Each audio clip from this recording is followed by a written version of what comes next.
jumped on Facebook, and I lost thousands of dollars very quickly. And then I realized I can't spend too much money. I need to find a way to do low spend and get high return. So my testing process focuses on the signals that will tell me that something's working. And if it is, then I can move it into scaling as well.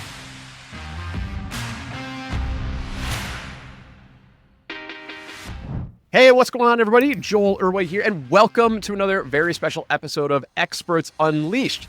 Today, we're continuing our advertising series, and I've got a very special guest on here that you are absolutely going to love. My good friend, Depesh Mandalia, founder of the BPM Method, and we are going to talk about how his system, how his methodology allows for marketers and advertisers to easily scale past that $5,000 per month level. I'm excited to dive into our conversation. But before we do, this episode is brought to you by GetInspired.app, which is your AI-driven marketing butler.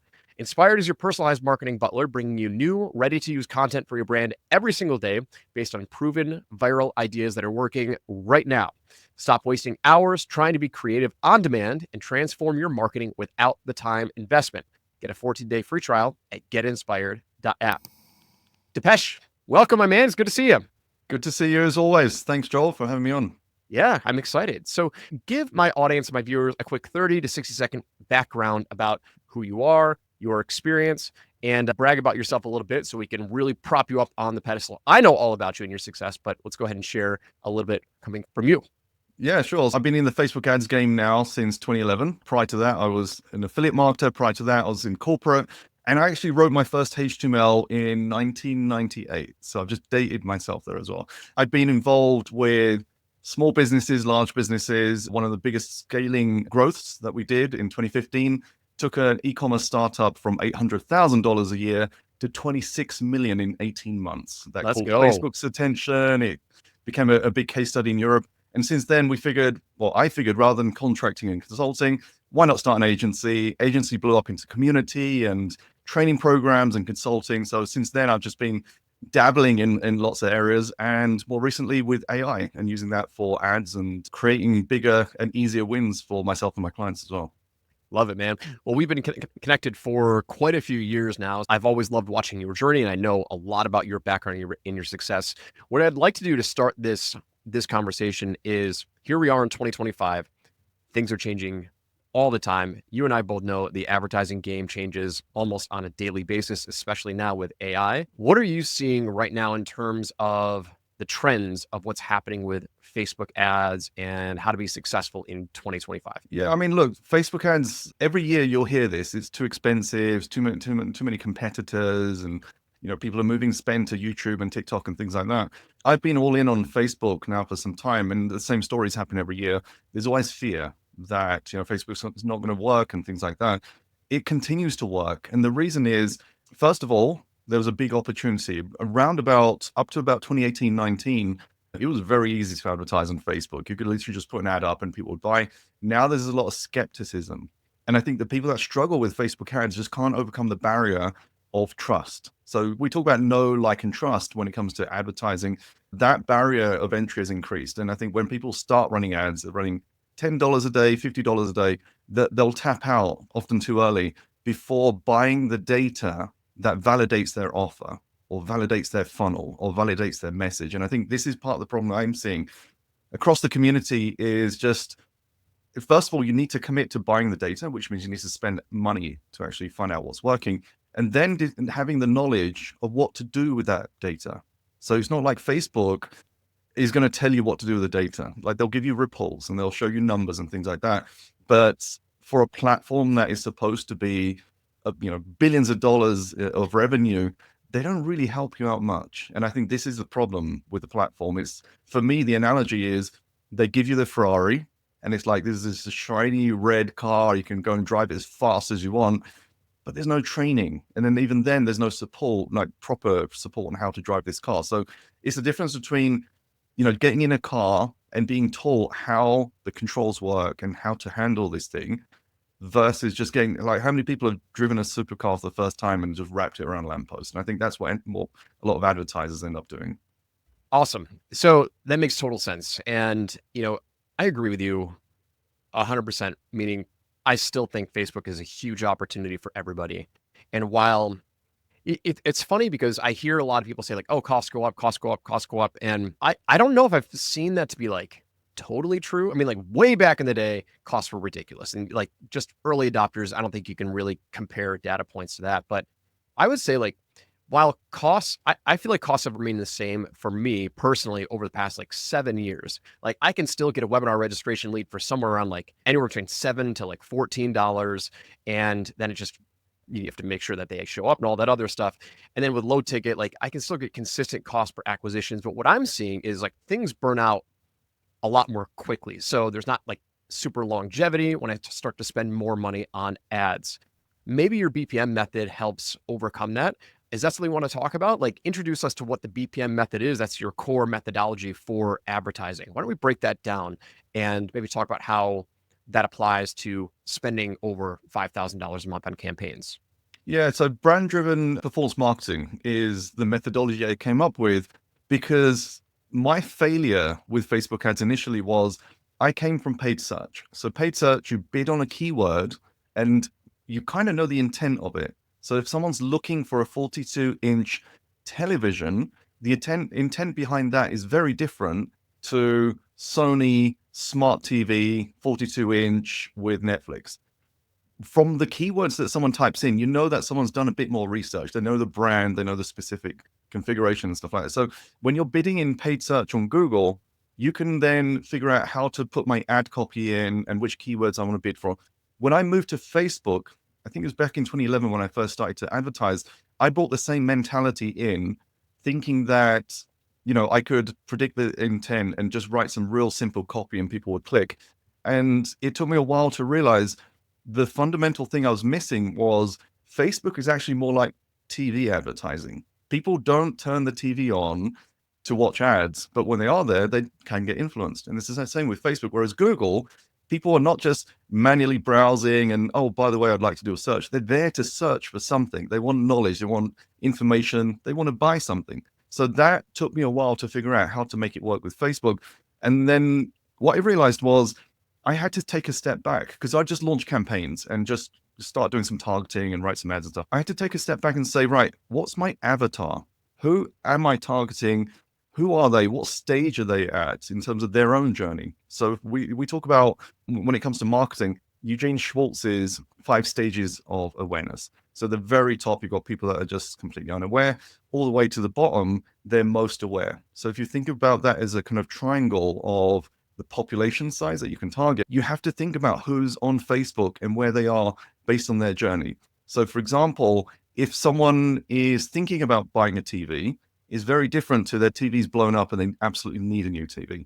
So with that kind of thinking, what I realized is where I was missing out on my offers is I didn't really understand who I'm talking to. And I think this is a big problem with Facebook ads. And I've seen your ads where you call out very specific people based on where they are on their journey, and you're very specific on the messaging you're giving them, because there are those stages of awareness. So if you're an entrepreneur and you're at the 10K level, at $10,000 a month level, we can talk specifically about your challenges, which are probably very similar: time problems, money problems, resource problems. Like they're the 3 core problems. Whereas if you're at the 100K level, maybe you're looking to scale to 1 million because you've done really well to get to that level. Now you want to scale up. If you're at the 10K level, you're actually driven more by fear of going back to 0. Mm-hmm. So like when you start to piece these things together, you can start building a picture of who you're targeting. So when I started to do this, that's when I started to have success with Facebook ads. And the idea behind brand-driven performance marketing is all numbers, 3-letter acronyms: CPM, CTR, CPC, all these things that you'll discover as you start advertising. But brand-driven is thinking like a brand marketer. Who is my customer? What are they going through? What are they feeling? What are they thinking? What are their rebuttals? And one of the things that really helped me was, as I started to really understand David Ogilvy's teachings, back in the kind of mid-2000s, I started to read up about it. He wrote a sales manual back in the 1930s. And one of the things that fascinated me most was, as he'd go door to door selling, he wouldn't just try and push the product he was trying to sell. He'd make a note of the objections, and then he would feed that back into his next pitch. Mm-hmm. And what I realized is when I'm running ads, I'm not just trying to promote, what I want to get across. I'm also thinking about what are their potential objections here and how do I wrap that into my ad, into my landing page and things like that. So that's the whole concept of brand-driven marketing, is getting deep into the mindset of the person I'm trying to buy, understanding where they are on the buyer journey, and then matching the messaging accordingly. So if someone's right at the bottom of the funnel and they're a stressed out entrepreneur and the end of their tether with their business and things like that, that's a very different entry point versus an entrepreneur that's really successful, but now wants to know how to 10x their business. They're almost like polar opposites. And the way I see that is like a painkiller versus a supplement. Supplements take time to see the impact, but the benefits are long term, whereas a painkiller is immediate. You need it right now. If I have a headache, I need a painkiller. I'm not going to wait for your 3-6 month plan to get rid of my headache. So then you start to pitch those things together, building up that persona, and it's easier to then message and be very specific on who you're targeting. And I think one of the things about Facebook ads is it's very easy to target, but it's very hard to find the intent. And I think you have to create that intent from your ads, from your creative, and understand that from a population of, let's say you're targeting 1 million people, whatever your market is, not every single person there is your ideal prospect. Ogilvy wrote it himself many decades ago. It was, you don't want everyone to take action on your ad. You want the right people to take action on your ad. And I know you talk about this a lot as well. So then you think about, right, how do I push away my wrong prospects and how do I attract the right people in as well? Yeah, it's brilliant advice. Anyone who runs ads, anyone who runs marketing really does need to understand that. Just for me personally, when I discovered the awareness pyramid, the game changed drastically for me. Like, I think deep down, I kind of had an idea like, oh, there are different types of people in the market. But like when he put that to paper and he explained, it's like, oh, wow, like the light bulb went off. Let's talk about campaign structure then. Is how do you then take those concepts and incorporate it inside of your ad campaigns? Yeah, I mean, I use something which I call the 4 funnel system. There are only 4 parts of my funnel. The very top is, the first part is cold. So that's cold audiences. They've never heard of you, never clicked, never engaged. The second part is warm. They are people that have engaged and maybe on your email list, but have not clicked into your product page. The third level is hot prospects. So they've clicked, but not converted, purchased, signed up, booked a call. Then the fourth layer, and I think most people miss this out, is existing customers. Now, before we started this podcast, we were talking about low ticket offers and things like that. A lot of people run low ticket offers to then ascend them into high ticket offers, but they forget that once someone's bought the low ticket, you can still run ads to them because you know something about them now. You know that they bought a specific low ticket product. If you have a high ticket and you want to get a call booked, run an ad to those people. So they're the 4 layers that I run. And then the other thing I add is in my cold audience targeting, I split my campaign into 3. So the first split is I want to do audience testing. Second split is I want to do creative and funnel testing. And the third split is my scaling campaign. The reason I split that out is when I first started running ads and I started to have success, I'd have one campaign, which was now starting to be profitable. And then I'd start testing new ads inside that. And then guess what? The performance started to fluctuate and drop down. And the reason was I was mixing proven winning ads with unproven, untested ads. So that confuses the heck out of the algorithm because now all of a sudden the algorithm has got, 1, 2, 3 really good ads. And then you throw some random ads in there, random in the sense that you haven't tested them and you don't have data. It throws the algorithm. So what I then realized was I want to separate my scaling and only put stuff in there where the audiences and the ads are pre-tested and have a separate campaign to pre-test. So one of the rebuttals I get back is, well, if you're running campaigns against the same audience, are they going to clash? Generally, no, because my audience and my creative testing is done on low budget. I don't want to scale. I don't want to create massive return on ad spend and things like that. All I want to know is for this audience and these new angles or these hooks I put in, the creative video versus image, whatever it is it working? For example, in e-commerce, typically your journey is someone clicks an ad, goes to the product page, adds to cart, starts the payment process and converts out. For my testing, I just want to know, are people adding to cart? Because that gives me enough indication to know someone clicked the ad, they saw the product and they showed interest. I can test at a lower level rather than try and test all the way for purchase conversion. Because to get the full purchase, you're going to have to spend a lot more money. So my methodology, and by the way, we talk about low ad spend. When I started off running ads on Facebook in 2011, it was my own money. And it was because I was doing affiliate marketing with search engine optimization.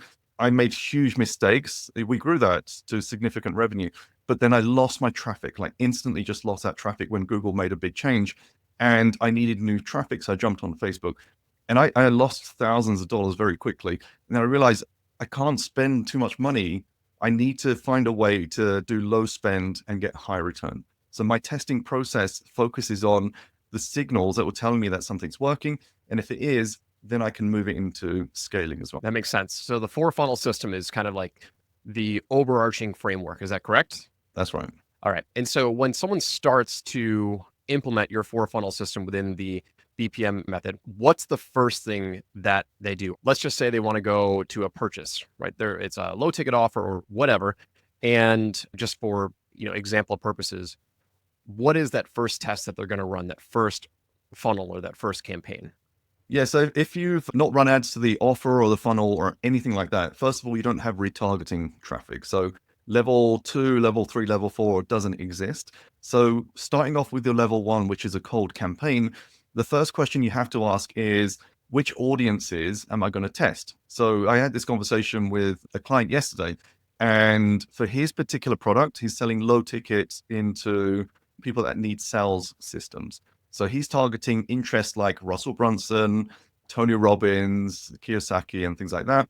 So what we do is we structure the campaign and we separate the targeting into different ad sets. So for example, you can have one ad set with all the interests in that. The problem is you don't know which one is actually working. So I like to separate those out. So let's say they're the 3 interests that we're playing with.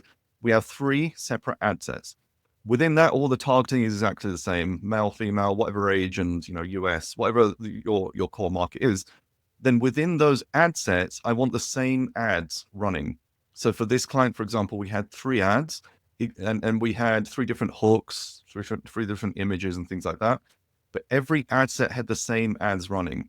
And what I want to do is, once we start to spend money, my first question is which audience or audiences are working. Then the next question is which ads are working. And that's why I kind of structure that out in that way, because with the audiences running all the same ads, at least we know there's some kind of fixed variables in there. If in this case, actually, the only audience that worked was Russell Brunson. Kind of makes sense. ClickFunnels, sales systems, and stuff like that. And the cost per lead he was getting was really good. The other 2 audiences didn't work with exactly the same ads. Now, that doesn't mean the other 2 audiences will never work. It just means for these 3 ads that we ran, it didn't work. The next stage is then we would take that Russell Brunson audience, run that as our scaling campaign, because we now know that we've got profitability there while we're going to test new angles and new audiences again. So in the background, we're doing all the testing to find new audiences and ad sets. Once you find something that's working, then we can push that forward for scaling. Got it. So the first stage is a combination of ad testing and audience testing. You merge those 2 together, correct? Yeah. And so I think what, in simplistic terms, is you're really trying to find your hot audience, your hot combination of people who are most likely to buy, really find that winning ad and the winning targeting to match those 2 together. That's the first test. Is that correct? Absolutely. Absolutely. Okay. So let's say we got that dialed in. We know audience A works with ad number 1. Where do we go from there? Do we got purchases, or we got our overall KPIs and goals that are like, okay, we got something valid here. Do we try and expand the audience? Do we try and raise ad spend with that niche selection and ad? See how far we can push that one winning ad to the one winning audience? Or are we doing something else? Yeah, so the biggest challenge with Facebook is stability, and stability comes through ad spend, which gives the algorithm enough information. So the very first thing you have to do when you find a winning audience and ads is you have to put more money behind it. Facebook will tell you that in a given week at the ad set level, you need 30 to 50 conversions a week. That's a lot. Now, if you think about your cost per acquisition, which is one conversion, if your cost per acquisition is, let's say, even $10, to get 30 conversions a week means you need to be spending $300 a week. To get more than that, depending on your cost per acquisition, you're going to have to spend more. So Where I see a lot of struggle is running multiple ad sets with lots of different ads, but all on very low spend. It can work in the short term. You'll start to see some sales coming here and there, but stability and scaling is really hard like that. So Mm. what I always encourage is consolidate as much as you can. For example, let's say we tested Russell Brunson and let's say Tony Robbins also worked. I would combine them into a single ad set now Mm-hmm. because I know they both work and they work with messaging. The more you can combine and consolidate, the more you can focus the spend just on that. So the first thing is, can we now start to increase spend? The safest way to increase spend is up to 30% a day. Now, it doesn't mean every single day you have to do 30%. The way I do it is I do a 30% bump, then I wait 24 hours just to make sure things are working. And I also use the last 3 days of average performance to decide what to do the next day. So let's say today I make a 30% bump. I'll wait until this time tomorrow and look at the last 3 days of data to see if I'm on track. Now, 30% might not sound a lot, but it's a compound. So if you're spending, let's say, $10 a day right now, increase that to 13. Well, then when you apply the next 30%, it's on $13. Then it's on, whatever it ends up being. So very quickly, you can double and triple your spend. Now, when you're doing lower ad spends and going from 10 to 13, it can be frustrating. Like, I want to get to 20, I want to go to 50. The bigger the increase in spend, the more the algorithm has to kind of rethink its actions. Because what happens in the background is when you have 24 hours in your day, Facebook looks at that ad spend over that 24-hour window. Then it looks at the ad spend based on, let's say, even if you target the US, which states should I target? Which cities should I target? Which demographic should I? There's so many things going in the background.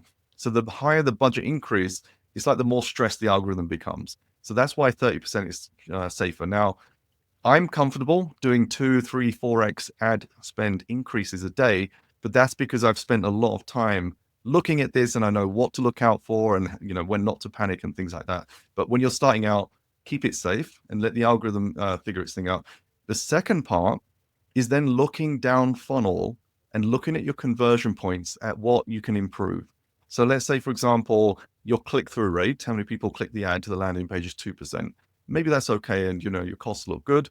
Then on your opt-in page, maybe 40% opt-in and you get a good conversion rate, which I think is decent. Then from that 40%, maybe 20% add to cart and buy your product.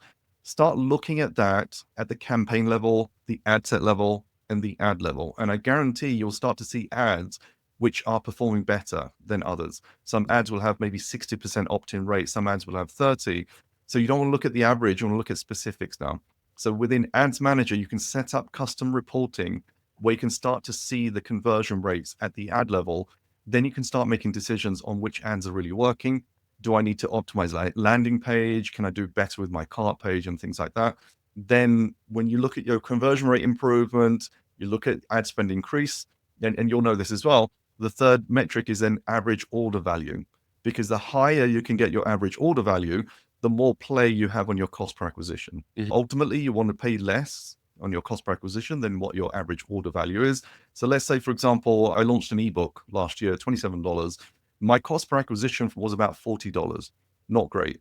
But then I worked on my average order value and I got it close to $100. So now I'm spending $40 on a $27 ebook. But on average, once I've been through the funnel, they spent $60 profit. That doesn't mean I'm going to bank $60. That means as I increase my spend, I'm comfortable with that $40 CPA going to 50, going to 60, because I'm still profitable. So that just allows you to play the game in a different way as well. So if I understand correctly, you take the winner. So you take those first winners, and are we moving them into the scaling campaign right away, or are we continuing to mess with the budget in that first campaign? In the scaling campaign, so let's say in this Russell Brunson example, as we've started to see some success, we're doing all our work in that scaling campaign. Okay. So if we're seeing good performance, we're optimizing the funnel, optimizing our average order value. So I still want to increase my daily ad spend, but I'm working further down the funnel. The important thing to understand here is everything post-click is 100% in your control. The landing page, the cart, all the messaging, everything like that. Everything pre-click, i.e. Facebook ads, is not in your control. You can't control the algorithm, you can't control competition, you can't control costs and things like that. So this is where the first start is obviously set your campaigns up and find out what's working. But then I spend most of my time on my funnel to optimize my conversion rates and my average order value, then I come back to Facebook and say, right, what else can I optimize? Let's test this audience and let's test this ad. Again, this is where I see a lot of people making mistakes. They spend a ton of time on Facebook and then say it doesn't work, when actually it's their funnel that wasn't necessarily working. Now, when you move it into the scaling campaign, we have ad set budget versus campaign budget. What's the testing campaign structure look like for the objective, and what's the scaling campaign structure? Campaign budgets came out in 2018. And back then, it was pretty much clear that campaign budgets were better at everything: testing, small budgets, large budgets, etc. But nowadays, especially now, we do all our testing and our smaller budgets with ad set budgets. Mm-hmm. It allows you to control things a bit better than campaign budget optimization. The only time I use campaign budget optimization is when I've got a number of winning ad sets, a number of winning ads, and I can spend hundreds a day minimum on the campaign level. So until you're at that level, I would honestly suggest don't use campaign budget optimization. We talked previously about, getting to that 5,000 a month spend. That's, I don't know, $150, $140 a day. Now you're touching on campaign budget optimization. But until I'd say you're at the $200 to $300 a day ad spend, I wouldn't worry too much about campaign budget optimization. Now, what's the reason for that? When you set up the campaign set up the budget at the campaign level, you're telling Facebook, all of these ad sets and all these ads, go and play with them and go and find me the best performance. I would only do that when all the ad sets and ads are pre-tested. So we talked previously about going from testing to scaling. This is now going from scaling to bigger scaling. Yep. So there is a step you have to go through. Use ad set budgets. It needs more of your human input and control, because now maybe you have 3 or 4 or 5 ad sets and you need to monitor all of them. But until you've found what's working and you've optimized your funnel, then don't start with CBO. Once you do campaign budgets and you give it, 3, 4 ad sets and each of them have 3, 4 ads, but you've already optimized your conversion rates and your average order value, CBO can be your best friend. Got it.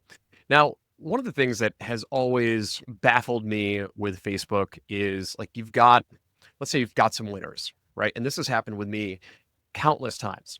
I've got winners getting a high ROI. I say high, it's like at least a 2x ROI, right? And okay, I want to scale it as far as I can. I'll start increasing the ad spend, and I usually put my winners in a CBO campaign budget optimization campaign, just my winners, very similar to what you're talking about here. Test with ABO, scale with proven winners and CBO. A lot of times I get just instability with trying to scale. And when you scale, how do you manage that? It's like, okay, you're going to push the ad spend as far as it will allow you, so you're within your KPIs, but let's say you push it and then you see your KPIs start to drop inside of your scaling campaign.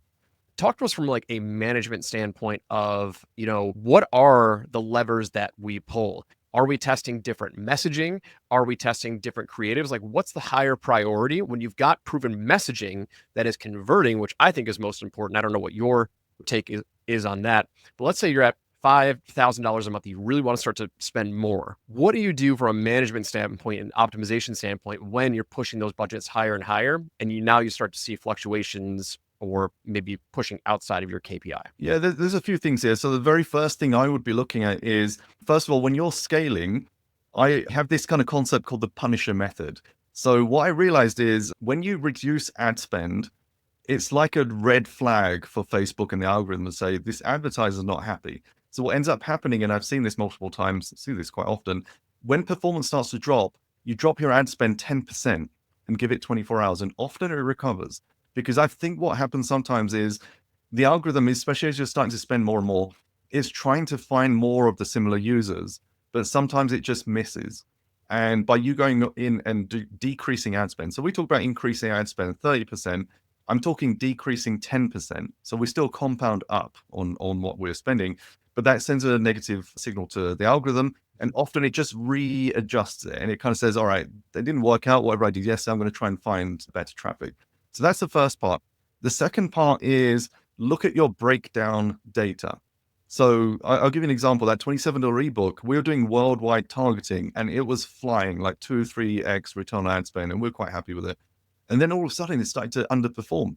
And then when we looked into it, it was targeting more and more people in Italy for whatever reason. And Italians were not converting. So I was looking at that thinking, how did it all of a sudden just pick this up?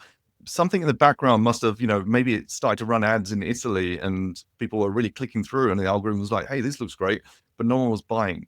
So then you have to kind of go in and say, right, what's the decision I need to make? Do I now exclude Italy? Do I figure out why Italians are not buying? Whatever it is. So sometimes you have to look at the breakdown by age, by gender, by, it could be state, could be country, whatever it is. Maybe there's a clue there. Sometimes, for example, you look at breakdown by platform and Instagram versus Facebook. For some reason, Instagram's worse over the last 24 hours. What happened? Why? I don't know. Like there's all these things that until you look at the data, you don't really know what's going on. So that's the second part. So first part is the Punisher. Second part is looking at the breakdown and figuring out what's going on. The third part is the auction is a bidding auction. So like when you go on eBay and you see a product and you go and bid, it says $500 and you bid $100 and you're the top bidder, then now you're the second bidder and it's going back and forth. That's how Facebook works. So when I see folk looking at 24 hours of data, you log in this evening at 6 p.m. and results are not looking great today, people turn off ads and they're like panicking. The problem is it could have just been that it wasn't your day in the auction today. And sometimes coming back and not doing anything and look at the results tomorrow, now they've recovered. So again, if you recall, I look at a 3-day trend before I make key decisions, unless it's a complete disaster or whatever, But sometimes you have to just give a bit more days to look at the data. What I will tell you, and this is a catch-22, the more you spend on Facebook, the more stable it is. I would rather be spending $10,000 a day than $100 a day because it is far easier.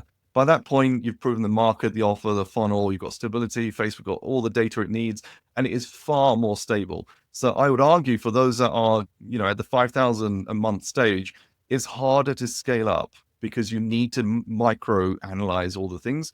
Once you get to 10,000, once you get to 30,000 in particular, because that's like $1,000 a day, things start to stabilize and it's actually easy to run ads as well.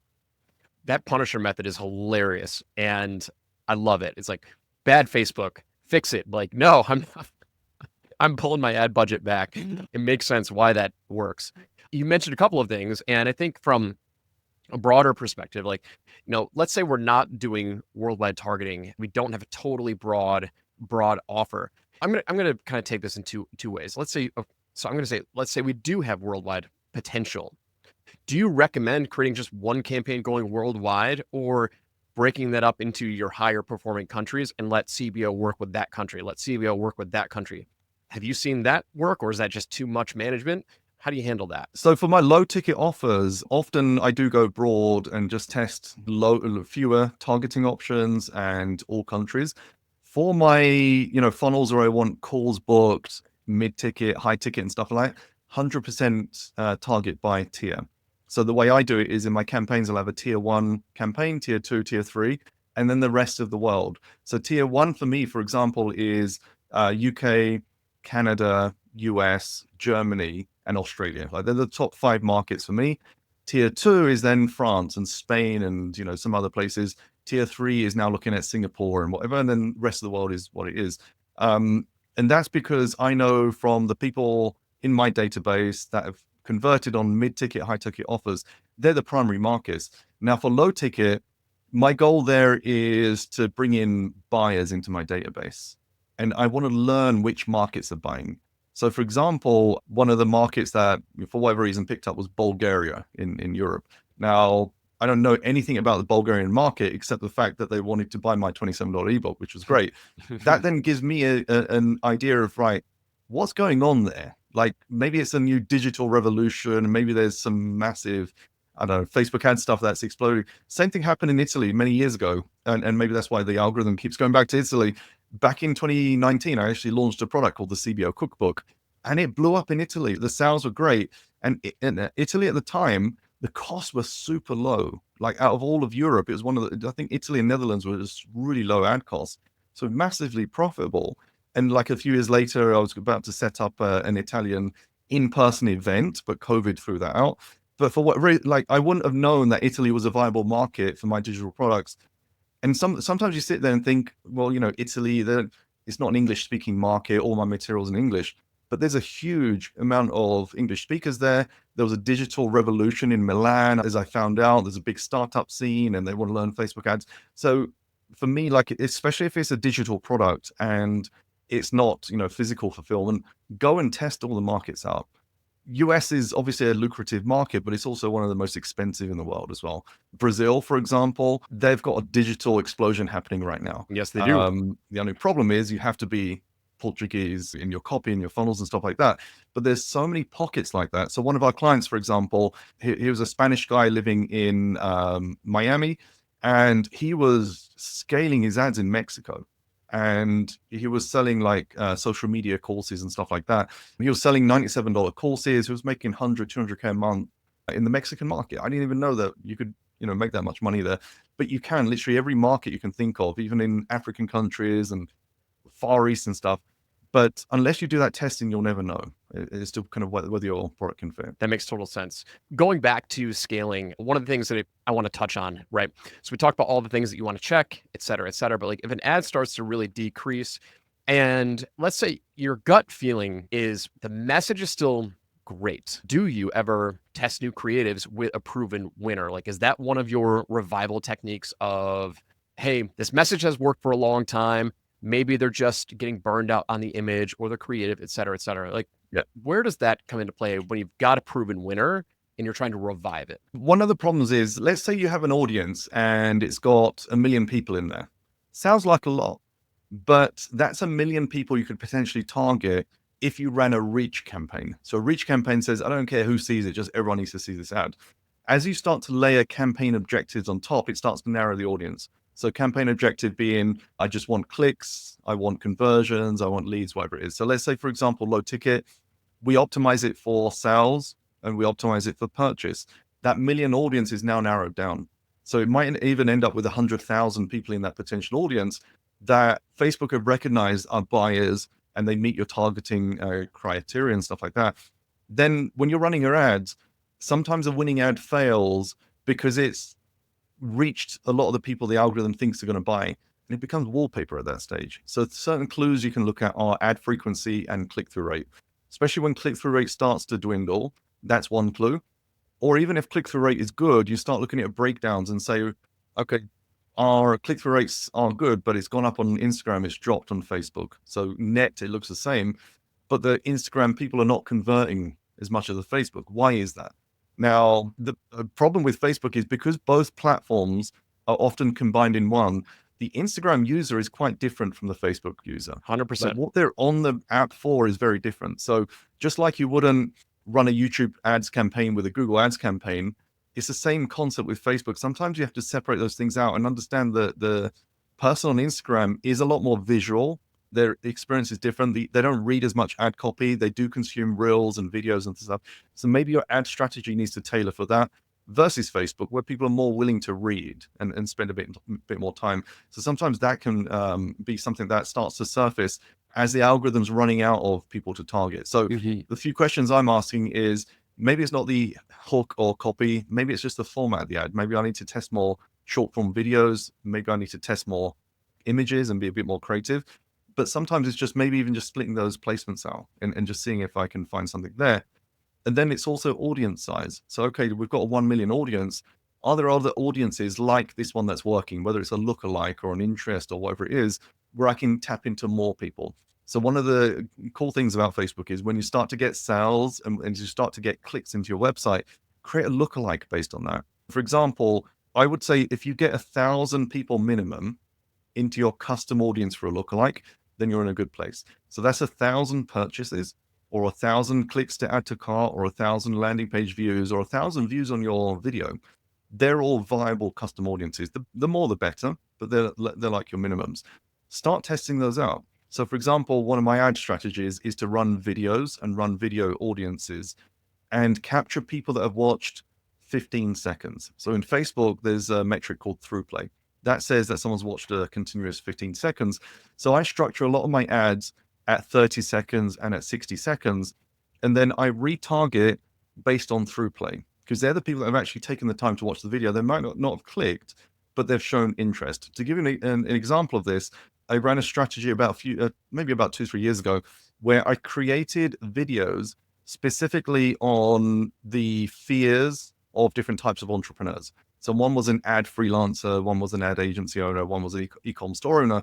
And I wanted to run videos talking to their fears. So, hey, if you're a freelancer and you're struggling with time, but you still want to get great results with clients, you're probably worried about this. Here's what you need to do, like problem, agitation, solution style videos. Then I would retarget those that have watched 15 seconds with a direct response ad. So let's say, for example, I group those videos up, and these are all aimed at freelancers and aimed at, lack of time, but, want to get great results. Then the direct response ad, where I'm remarketing to people that watch the video, is, hey, as freelancer, you're probably struggling with this, but here's a product that can solve your problem. So like $27 ebook or whatever it is. And that performed really well because I know something about them. I know their intent. So we talked about paid search earlier. I'm creating intent from the video. So anyone that's engaged with that video, I know that they're an ad freelancer. I know that they've got the problem, and I know that they're interested in trying to get it sorted. So then now I can kind of be a lot more specific in my messaging as well. Yeah. Love it. How often do you rely on images versus video creative? I'm starting testing. I always start off with image because it's just faster. I'm a big fan of Canva. What I end up doing is I'll have an idea of what the hook theme and stuff is. So like most people use AI and kind of come up with avatar and ideas. Then I'll use that to go into Canva and find a template that kind of matches the tone of what I want to do. Then I'll create some multiple variants on that. I want to test the hook and the messaging just to see what works before I put the time into video.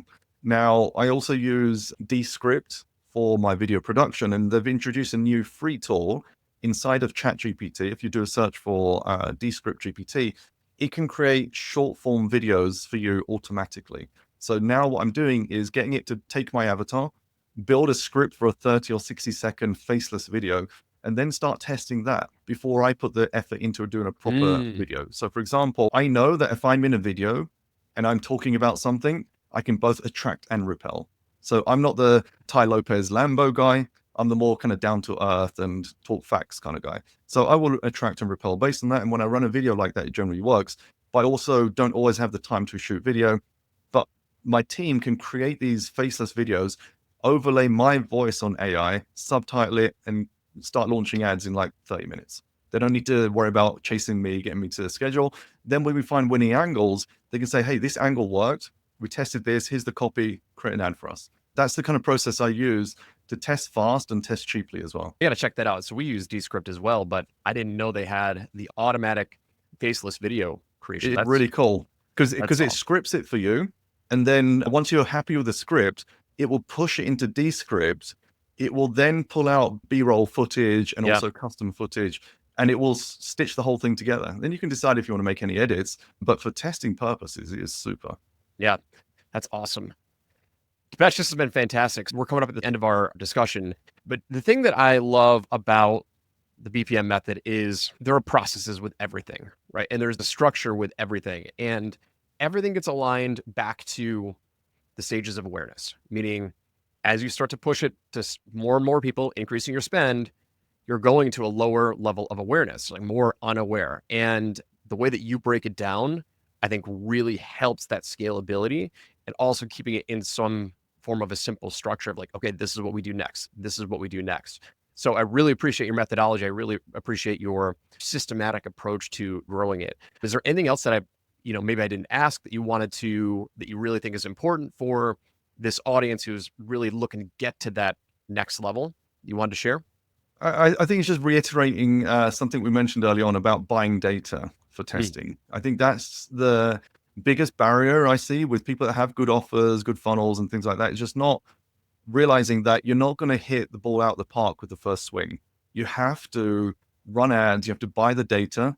You have to understand what's working. It's like putting water into a leaky bucket or like leaky pipes. Until you put the water in, you don't know where the leaks are. So it's the same with Facebook. You have to run the ads to see where people are converting and dropping out. For example, I highly recommend everyone install Microsoft Clarity on your landing page because it will tell you exactly what people are doing by tracking the mouse flow and where people are falling out. So my $27 ebook, for example, is a really, really, really long form page. And I wanted to know, like, it will even tell you where do most clicks on the call to action happen. So I know from the first 2 scrolls, 90% of the clicks into add to cart happen there. So most people are not even scrolling down. Now, does it mean I should delete all the stuff below? Not necessarily, but it also means if I could focus as much of the insights that I can in the first 2 scrolls of the page, I'm going to convert most people there. The people that scroll down, and this is something which is a bit more advanced. We use Google Tag Manager to create pixel events based on scroll depth. So 25%, 50. We then did some analysis and found the longer people scrolled, the higher the average order value. 100%. So how about that? So now you're thinking, okay, someone's seen the ad, they've clicked, they've added to cart, but the average order value isn't as high because they're not as committed.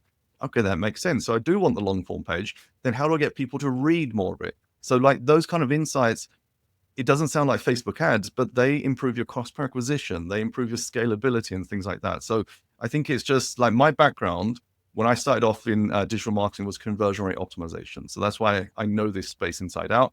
And then I learned paid advertising. And that's the way I see paid advertising is run ads, optimize your funnel and your offer, and then come back to scale as well. One of the things that I wanted to test, and I just haven't because I don't have at least at this point, I don't have the attention span to do this. So we've known that as well with long form sales pages. If you get a long form sales page to convert, it usually increases your AOV. And, I've got all my my own theories around it. But what I wanted to do is, test out so it's more clear in your, like your site tracking data. So instead of having the entire long form sales page written right there, I wanted to have like accordion buttons that like will tell me like, okay, click the next button and it reveals the next section.